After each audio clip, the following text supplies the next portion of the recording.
Now the children could come forward.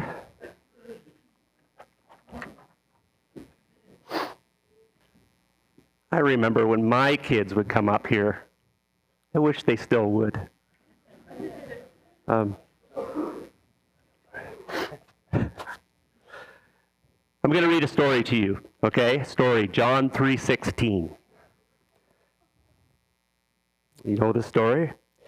In the city of Chicago, one cold, dark night, a blizzard was setting in. A little boy was selling newspapers on the corner. The people were in and out of the cold, and the little boy was so cold that he was trying to sell many papers. So he walked up to a policeman and said, "Mister, you wouldn't happen to know where a poor boy could find a warm place to sleep tonight, would you? You see, I sleep in a box around the corner, and they're down the alley, and it's awful cold in there at night. Sure would be nice to have a warm place to stay. Can you guys kind of give that cold shiver?" So the policeman looked down at the little boy and said, "You go down that street to that big white house, and you knock on the door. When they come to the door, you just say John 3:16, and they will let you in." So he did. He walked up the steps to the door. He knocked on the door, and the lady answered. He looked up and said, let's say it, John 3:16. The lady said, "Come on in, son." She took him in and sat him down in a split-bottom rocker, I don't know what that is, in front of a great big old fireplace, and she went off. He sat there for a while and thought to himself, John 3:16.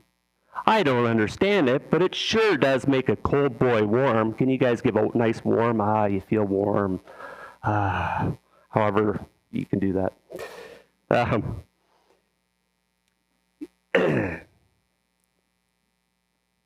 Later, she came back and she asked, "Are you hungry?" He said, "Well, just a little bit. I haven't eaten in a couple days, and I guess I could stand a little bit of food." The lady took him into the kitchen and sat him down to the table full of wonderful food. He ate and ate until he couldn't eat anymore.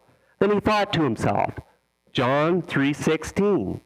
Boy, I sure don't understand it, but it sure makes a hungry boy full. Can you guys pat your belly like you're full?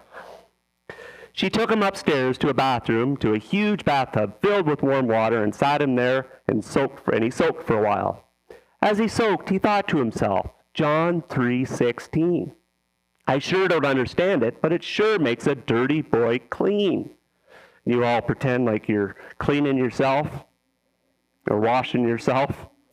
You know, I haven't had a real bath in my whole life. The only bath I've ever had was when I stood in front of that big old fire hydrant as they flushed it out.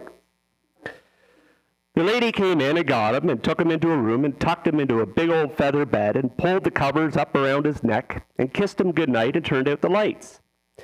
As he laid in the darkness, he looked out the window at the snow coming down on that cold night, and he thought to himself, John 3:16. I don't understand it, but it sure makes a tired boy rested. Can you guys pretend like you're resting?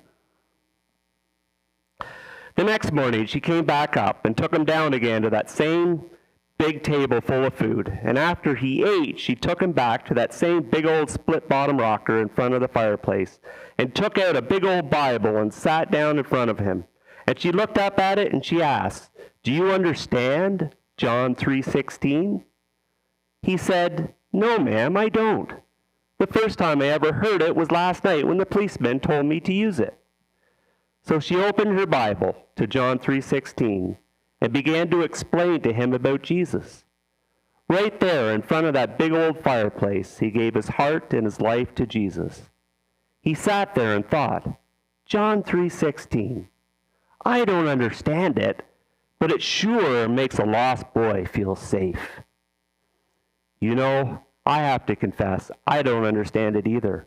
How God would be willing to send his son to die for me, and how Jesus would agree to do such a thing. I don't understand it either, but it sure does make life worth living. For God, can we say it together? For God so loved the world that he gave his only begotten Son, that whosoever believe in him should not perish, but have everlasting life. So go to Sunday school and be blessed.